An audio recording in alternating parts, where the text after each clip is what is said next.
금값이 연일 오르고 있습니다. 지난 2년간 꾸준히 상승해왔고 1974년부터의 차트를 봐도 대체로 우상향을 그리고 있죠. 1년 수익률은 29%, 5년 수익률은 45%, 20년 수익률은 525%에 달하고요. 2019년 한 해 수익률을 봐도 미국 증시, 미국 채권, 신흥국 주식 모두를 이겼습니다. 상위 4위에 올라와 있어요. 어떻게 보면 마이너스의 손인 저에게는 주식보다는 금이 낫겠다라는 생각이 들 정도네요.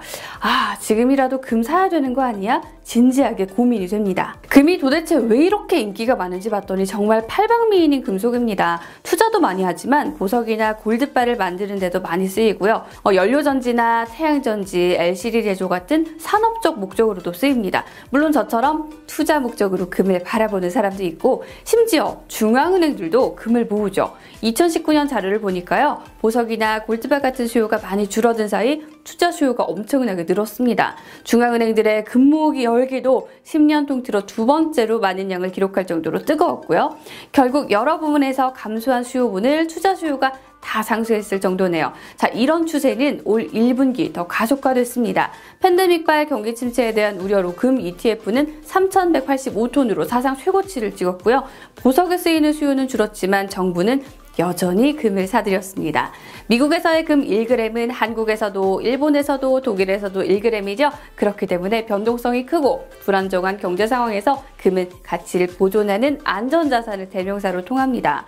주식이 한번 떨어지면 제약주도, 금융주도, IT주도 다 같이 떨어지는 거랑 달리 금융자산이나 다른 실물자산 가격이 하락해도 별로 흔들리지가 않아요. 그러다 보니 포트폴리오를 분산하는 데도 아주 좋은 투자처고요. 팔방미인 금이 등락을 겪으면서도 쭉 올라온 이유는? 네, 눈치채셨겠지만 일단 찾는 수요는 여기저기서 많은데 공급은 한정적인 데 있습니다. 금이 공급되는 데는 세 가지 방법이 있어요. 광산에서 캐내는 거, 이미 사용된 금을 회수하는 거, 중앙은행과 국제기구가 가지고 있는 것에 매각, 이걸 통해서 공급이 되는데요. 먼저 채굴을 보면요. 중국, 아시아, 중남미, 북아메리카, 아프리카, 러시아 등 대부분의 지역에서 금을 채굴하고 있는데 한정된 자원이다 보니 점점 새로운 광산 개발이 어려워지긴 하지만 전반적인 수준은 훨씬 나아졌다고 해요. 여긴 금값이 오른다고 많이 채굴하고 내린다고 적게 채굴할 수 없는 영역이라 굉장히 비탄력적인 공급량을 보이고 있습니다. 여러분 오가다가 막 금이 삽니다. 이런 문구 보신 적 있죠? 이렇게 옛날에 쓰던 금을 회수하는 것도 하나의 방법이긴 한데요. 비중이 크지도 않을 뿐더러 보통 가격이 오르다 이제 떨어질 때쯤 되면 사람들이 옛날 금 좀 팔아서 돈 벌어볼까? 열심히 찾아다니기 때문에 보통은 고금 회수가 늘면 가격이 내릴 때가 됐다 뭐 이런 말들도 한다고 해요. 광산에서 캐내는 건 일정하고 고금 회수도 한계가 있다 보니 결국 시장에 충격을 주는 건 중앙은행이 보유하고 있는 금을 파는 데 달려있는데요. 일시적으로 많은 물량의 시장이 풀릴 수 있기 때문이겠죠. 하지만 앞에서 살펴보셨다시피 중앙은행들도 지금 금을 적극적으로 사모으고 있는 실정이라 금 공급 부족 현상은 가속화되고 있습니다. 공급이 이렇게 부족하더라도 경기가 좋고 전망이 좋으면 사실 금에 대한 수요가 이렇게 크진 않을 텐데요. 전 세계가 유례없는 경기 불황의 공포에 시달리다 보니 안전자산인 금에 대한 수요가 늘어나는 것도 한 몫을 하고 있습니다. 거기다가 최근에 덮친 팬데믹까지 얼마 전 세계은행에서 팬데믹 이후의 서비스 수요 변화에 대한 구글 검색 데이터를 분석해서 보고서를 발표했는데요.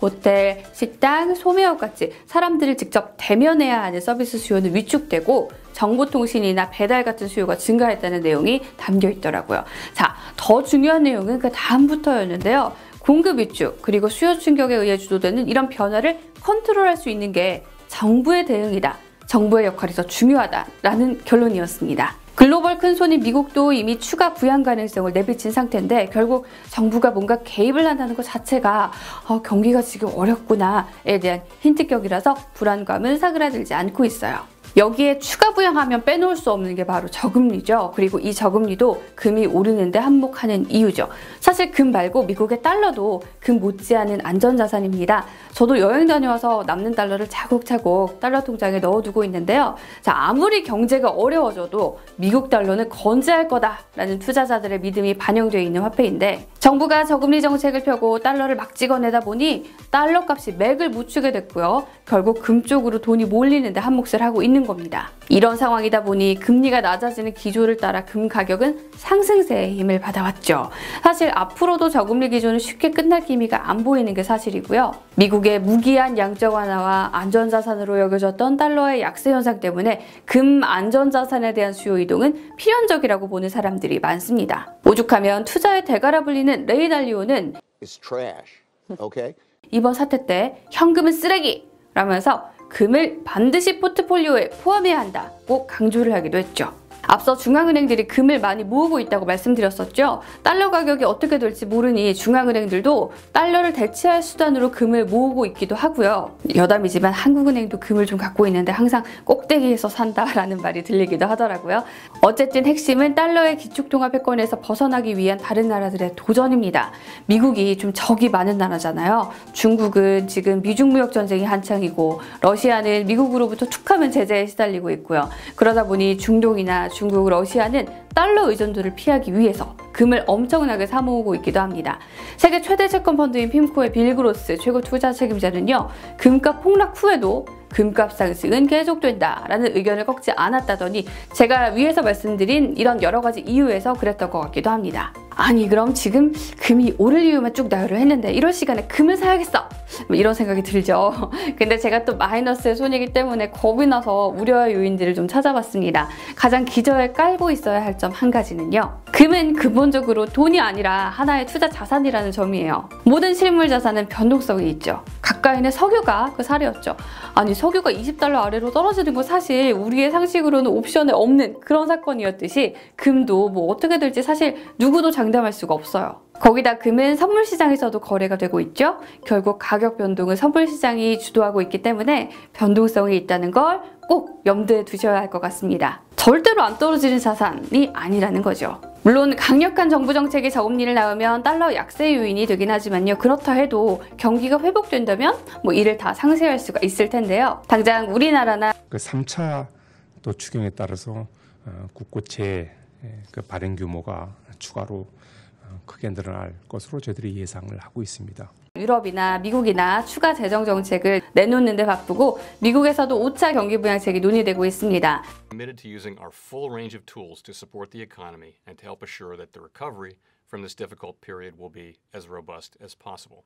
트럼프 대통령은 재선을 5개월 정도 앞두고 있는 상황에서 아주 강한 드라이브를 걸 가능성이 크죠. 최근에 발표된 미국 고용지표가 예상보다 좋았다는 점에서 미국 증시가 반등을 한 경험을 생각해보면 자, 이 점도 고려는 해봐야 할 것 같고요. 우리 증시도 예상보다 빠르게 반등에 성공을 한 주식들이 꽤 많이 있다는 점에 비춰봤을 때 안전자산에 대한 러시가 좀 덜할 수도 있을 것 같습니다. 나라들이 경기가 안 좋아져서 힘들어져도 금값이 떨어질 수도 있어요. 글로벌 금융이 발달한 신흥국일수록 위기가 오면 외국인들이 주식을 팔고 달러를 찾아서 나가는데요. 이때 달러가 모자라면 쌓아놓은 금을 담보로 달러를 빌려가는 일명 금수화풀을 하는 나라들이 꽤 생길 수가 있거든요. 만일 이 달러를 못 갚으면 결국 금은 처분 대상이 되죠. 비슷한 사례로 1998년 IMF 때 우리 국민들이 달러빚 갚는다고 금 모으기 운동했었죠. 오늘은 어제 3.3톤보다 2배나 많은 6.8톤가량의 금이 모아졌습니다. 이틀간 무려 1억 달러 지나드는 10톤 이상의 금이 모아진 셈입니다. 그때 저희 엄마도 저희 집 금 다 파셨던 거 기억이 나는데 그때 국제금값이 폭락했던 걸 생각하면 불가능한 일도 아닌 것 같아요.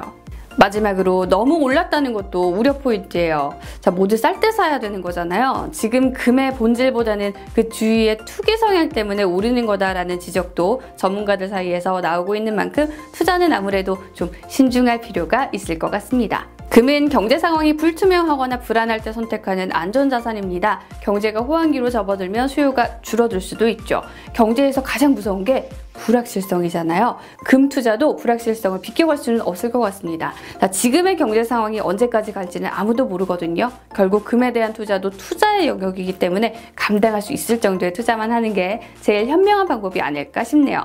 The first rule in investment is don't lose.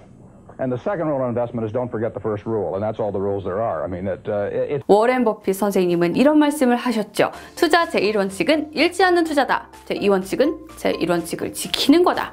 자, 여러분은 금 투자에 대해 어떻게 생각하고 계신가요? 금 투자 과연 무조건 벌 수 있을까요? 자, 많은 의견 댓글로 주시고요. 저 신지은의 경제백과는 앞으로도 더 인사이트 있는 정보를 드리기 위해서 더 노력하겠습니다.